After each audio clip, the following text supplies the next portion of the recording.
Comment briser le temps et l'espace, se demande le petit rat étriqué, au milieu des boîtes entassées. Comment s'y prendre, se demande-t-il, soulevé par l'espoir et l'esprit pragmatique. Il s'est dressé sur ses deux pattes arrière. Il a loué un tableau en craie, à l'étage du bas. Voilà qu'il se met à griffonner des équations, avec des lunettes sur son museau. Il s'agite, il s'agite. Il cherche éperdument la solution mathématique à son problème. Oh, s'il savait que tout ça est une expérience. Sa patience m'a étonné. Parfois, il s'arrête, éberlué par la sophistication de ses calculs. J'ai du mal à comprendre parfois le sens des volutes imprimées sur le tableau. Qui aurait imaginé qu'il puisse même tenir une craie dans ses petites griffes?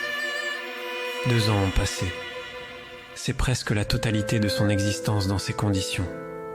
Mais il a trouvé enfin son équation ratière. Il a percé le secret de sa petite boîte. C'est une boîte, et il est un rat. Et maintenant, la petite créature est entrée en dépression. J'ai de la peine pour elle. Elle m'a attendri, la petite bestiole. Son équation. C'était quelque chose pour une intelligence limitée. J'ai peur qu'elle fasse une TS.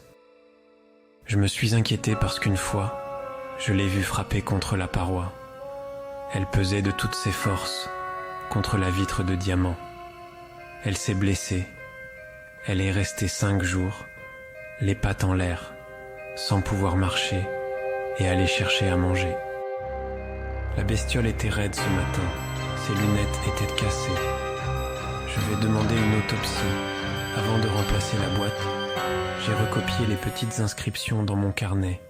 Sait-on jamais? C'était bizarre. Il y avait mon nom. Une équation disait que tout ça était une expérience.